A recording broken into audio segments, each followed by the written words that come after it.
পবিত্র জুম্মার নামাজের ভিটামিন।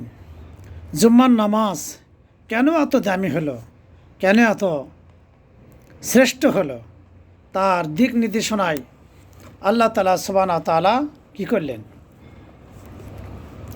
কেন এত শ্রেষ্ঠ হলো আমাদের যদি বুঝতে পারি এবং পড়তে পারি বুঝতে হয়। কোরআন শরীফের দৃষ্টিতে আল্লাহ সুবহানাহু ওয়া তাআলা বলেন কেন এত শ্রেষ্ঠ হলো। সৃষ্টির শুরুতে আল্লাহ আসমান এবং জমিন সৃষ্টি করেছেন। দুনিয়ার উপরটা তখনও কোনো বিশেষ আকার পায়নি, তার মধ্যে জীবন্ত কিছুই ছিল না, তার উপর ছিল অন্ধকারে ঢাকা গভীর পানি। আল্লাহ রুহু সেই পানির উপরে চলাফেরা করেছিলেন, আল্লাহ তাআলার স্বয়ং রুহু। সুবহানাল্লাহ। আল্লাহ বলেন কোন মাল দিয়া যতন, আলো হোক, আলো হয়ে গেল, আর তাতে আলো হলো।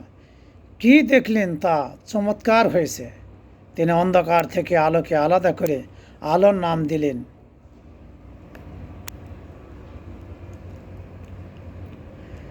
দিন, আর অন্ধকারের নাম দিলেন রাত। এভাবে সন্ধ্যা গেল, সকাল গেল, আর সেটাই ছিল প্রথম দিন। তারপর আল্লাহ তাআলা বললেন পানির মধ্যে একটা ফাঁকা জায়গা সৃষ্টি হোক, পানির মধ্যে একটা ফাঁকা জায়গা সৃষ্টি হোক, আর তাতে পানি দুভাগ হয়ে যাক। এভাবে আল্লাহ পানির মধ্যে একটা ফাঁকা জায়গা সৃষ্টি করলেন, যা সূরা রহমানের মধ্যে আছে। মারাজাল বাহরাইনি ইয়ালতাকিয়ানি বাইনাহুমা বারযাখুল লা ইয়াবগিয়ান। সুবহানাল্লাহ। এই আয়াতের মাধ্যমে পানি আল্লাহ পাক ফাঁক করে দিলেন এবং নিচের পানি এবং উপরের পানি আলাদা করলেন। তাতে উপরের পানি এবং নিচের পানি আলাদা হয়ে গেল। আল্লাহ যে ফাঁকা জায়গা সৃষ্টি করলেন তার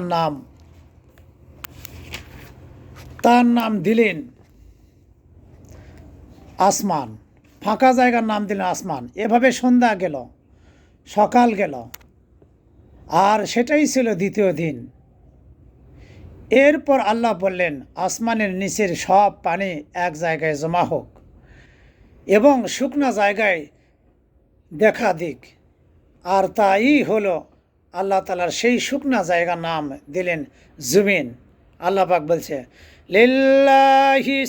লিল্লাহি মা ফিস সামাওয়াতি ওয়া মা ফিল আরদ।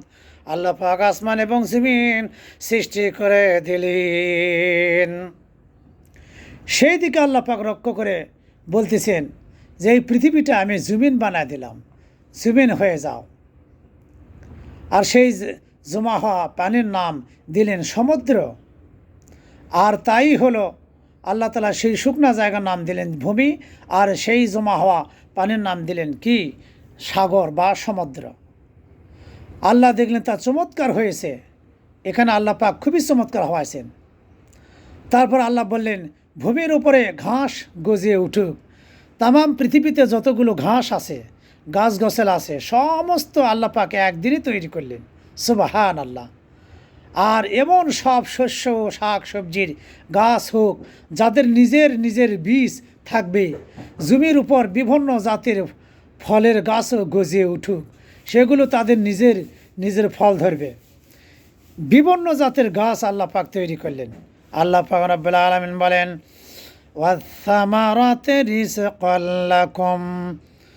এই আয়াতে আল্লাহ সূরা বাকারার মধ্যে বলেছে আমি তোমাদের রিজিক দান করলাম, এই রিজিক খাও আর আল্লাহর শুকরিয়া আদায় করো। আল্লাহ পাক রব্বুল আলামিন জীবনের সমস্ত গুনাহ তোমার মাফ করিয়া দিবেন। সুবহানাল্লাহ। যেগুলোতে যাদের নিজের নিজের ফল ধরবে, যেসব গাছ আল্লাহ পাক তৈরি করে দিল সেই সব গাছে নিজে নিজে ফল ধরবে, আর সেই সব ফলের মধ্যে থাকবে তাদের নিজের নিজের বীজ। আর তাই হলো বীজ তৈরি হলো, গাছ তৈরি হলো। ভূমির মধ্যে ঘাস নিজের বীজ আছে, এমন সব বিভিন্ন জাতের শস্য ও শাক সবজির গাছ এবং বিভিন্ন জাতের ফলের গাছের জন্ম হলো। এই জন্য বছরের পর বছর, দিনের পর দিন, সময়ের পর সময় কত জাতের গাছ আল্লাহ পাক শুকনা মরা ভূমিতে আল্লাহ পাক তৈরি করে দেন। আল্লাহ পাক বলেন ওয়াস-সামাই যাতিল বুরুজি ওয়াল ইয়াউমিল মাউউদি ওয়া শাহিদি ওয়া মাশহুদ। আমি 12টা বিশিষ্ট কক্ষ আলা বুরুজ তৈরি করেছি। এই বুরুজের নাম হিন্দুরা দিয়েছে, কি দিয়েছে? তারকা রাশি। আসলে নাজমন নক্ষত্র, কাওয়াকিবুন নক্ষত্র, নাজমন তারকা। কিন্তু আমরা তা বুঝি না। আমরা বৃশ্চিক, তারপর হচ্ছে কর্কশ, তারপর আপনার কন্যা, তারপর মেষ ইত্যাদি রাশি গণনা করি। পেপার পত্রিকায় যে রাশিগুলো হয় না, সেগুলো আমি কেটে দিই, কারণ ওগুলো হিন্দুদের প্ররচনা, হিন্দুদের ব্যাপার, হিন্দুদের মেটার। তো ওই জন্য আমি ওগুলো পড়ি না, কারণ আমি আলিম, কোরআন জানি। আর আপনার রাশি সম্বন্ধে জানি, ওটা শিরক, ওটা হচ্ছে হিন্দুদের জ্যোতিষ্কের গণনা।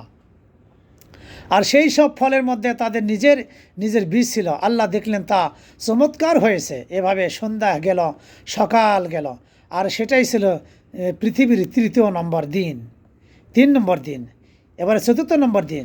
তারপর আল্লাহ পাক বলেন, আসমানের মধ্যে আলো দেই, এমন সব কিছু দেখা দিক, আর তা রাত থেকে দিনকে আলাদা করুক, সেগুলো আলাদা আলাদা দিন, ঋতু আর বছরের জন্য চিহ্ন হয়ে থাকুক। গ্রীষ্ম, বর্ষা, হেমন্ত, শীত ও বসন্ত, এগুলো 6টি কাল আল্লাহ পাক দিলেন। এই কালের ভিতরে বিভিন্ন প্রকারের ভিটামিন এবং পানি দিলেন। এই পানি দিয়ে আল্লাহ পাক কী করলেন? পৃথিবীটা সাজাইলেন। আসমান থেকে সেগুলো দুনিয়ার উপর আলাদা আলো দিক। আর তাই হলো আল্লাহ পাক রব্বুল আলামিন দেখলেন কী সুন্দর হয়েছে দুনিয়া। আল্লাহ তাআলা 2টা বড় বড় আলো তৈরি করলেন। তাদের মধ্যে বড়টিকে দিনের উপর রাজত্ব করার জন্য সূর্যকে দান করলেন, আর ছোটটিকে রাতের উপর রাজত্ব দান করার জন্য এবং রাতের ঘুম পাড়ানোর জন্য আল্লাহ পাক চন্দ্র দান করলেন। সুবহানাল্লাহ। আল্লাহ পাক রব্বুল আলামিন এই সম্বন্ধে সূরাতুল ইয়াসিনে বলছে, লা শামসু ইয়ামবাগি লাহা আন তুদরিকাল কমারা ওয়ালাল লাইলু সাবিকুন নাহারা ওয়া কুল্লুন ফি ফালাকি ইয়াসবাহুন। সূর্য হয়ে যাওয়া আলাদা, চন্দ্র হয়ে যাওয়া আলাদা। চন্দ্র এবং সূর্য নির্দিষ্ট কক্ষপথে তারা পরিভ্রম করে। কেউ কারোর সাথে হোঁচট খায় না, ধাক্কাও খায় না এবং ঝাঁকিও লাগে না। ধাক্কা এবং হোঁচটের চোটে পৃথিবীতে ভেঙে তারা পড়ে না। তারা নিজ নিজ কক্ষপথে পরিভ্রম করলেন। সুবহানাল্লাহ। আমি এই কথাগুলো তৌরাত, জব্বুর, ইনজিল থেকে বলতেছি, কারণ আমার বাড়িতে বাইতুল মুকাদ্দাস নামে একটা কিতাব আছে, আল্লামা তাবারি লিখেছেন। তো অনেক সুন্দর এই কিতাব থেকে আমি বলতেছি। তাছাড়া তিনি আরও তৈরি করলেন, তিনি সেগুলোকে আসমানের মধ্যে স্থাপন করলেন যাতে সেগুলো দুনিয়ার উপর আলো দেয়। দেখেন, পৃথিবীতে যদি কারেন্টের বাতি তৈরি করি তাহলে পানির দরকার হয়, আরও ইথার লাগে, তারপরে একটা বিদ্যুৎ তৈরি হয়।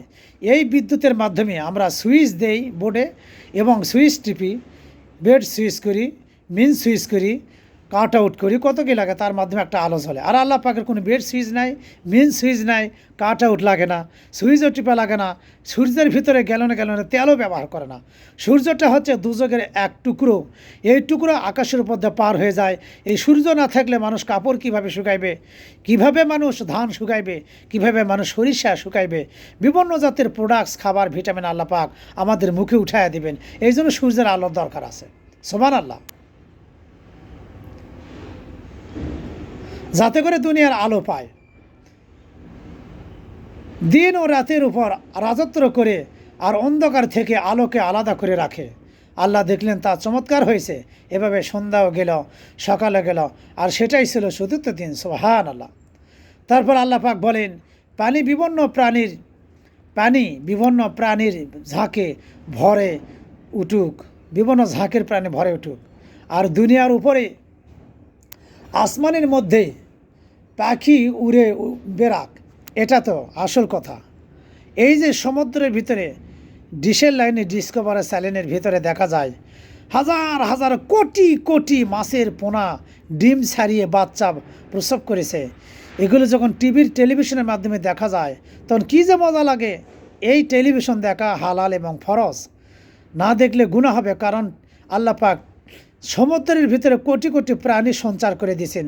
যদি টেলিভিশন না থাকতো আর ক্যামেরা যদি না থাকতো তাহলে আমরা কিন্তু টের পাইতাম না। ওই দিক দিয়ে আমার মনের ভিতর থেকে ইস্তেহাদ গবেষণা করে আমি টেলিভিশন দেখাকে ফরজ করে দিলাম। তাই বলে নায়ক নায়িকার নাচ গান ঝাঁকা নাকা এগুলো দেখবেন না। তা হচ্ছে কটকটি হারামজাদি থেকে শুরু করে ইহুদি নাসরা খ্রিস্টানদের হিন্দুদের যে নাটকগুলো হয় আপনার জি বাংলা, স্টার জলসা, এগুলো দেখতে আমি বলতেছি না। টেলিভিশন দেখা ফরজ, টেলিভিশন আরও দেখা ফরজ। টেলিভিশন বন্ধ করে দেখো, এটা আরও ফরজ। সুবহানাল্লাহ। কিন্তু টেলিভিশনে আজান হয়, কেরাত হয়, ইসলামের সঙ্গীত হয়, ওয়াজ মাহফিল হয় এবং ইসলামের কথাগুলো বর্ণনা করা হয়, সেগুলো দেখো, সেগুলো দেখা ফরজ। বলেন সুবহানাল্লাহ। আসমানের মধ্যে বিভিন্ন পাখি উড়ে বেড়াক, এভাবে আল্লাহ সমুদ্রে বড় বড় প্রাণী এবং পানির মধ্যে ঝাঁক বেঁধে ঘুরে বেড়ানো বিভিন্ন জাতের প্রাণী সৃষ্টি করেছেন আল্লাহ সুবহানাহু ওয়া তাআলা। মাছ দিয়েছেন, অসংখ্য কাঁকড়া দিয়েছেন, পোকামাকড় দিয়েছেন। এছাড়া তিনি বিভিন্ন জাতের পাখিও সৃষ্টি করলেন। তাদের প্রত্যেকের নিজের নিজের জাতি অনুসারে বংশবৃদ্ধি করবার ক্ষমতা রইল। আল্লাহ দেখলেন তা চমৎকার হয়েছে, পৃথিবীটা সাজাইছে আমি। আল্লাহ তাদের এই বলে দোয়া করলেন, বংশবৃদ্ধির ক্ষমতায় পূর্ণ হয়ে তোমরা নিজের সংখ্যা বাড়িয়ে তোলো আর তা দিয়ে সমুদ্রের পানি পূর্ণ করো। দুনিয়ার উপরে পাখিরাও নিজের নিজের সংখ্যা বাড়িয়ে তুলুক।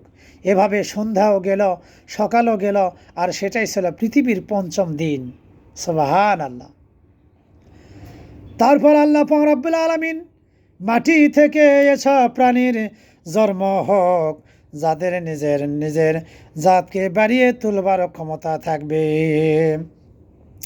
তাদের মধ্যে গৃহপালিত বন্য বুকে হাঁটা প্রাণী থাকুক, আর তা হলো আল্লাহ দুনিয়ার সব রকমের বন্য গৃহপালিত এবং বুকে হাঁটা প্রাণী সৃষ্টি করে দিলেন।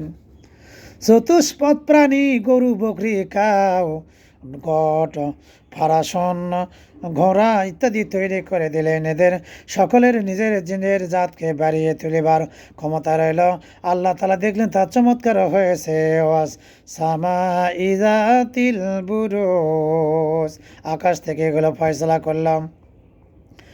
আল কারিআতু মাল কারিয়া ওয়া মা আদরাকা মাল কারিয়া ইয়াওমা ইয়াকুনুন নাসু কাল ফারাশি মাবসুস ওয়া তাকুনুল জিবালু কাল ইহনিল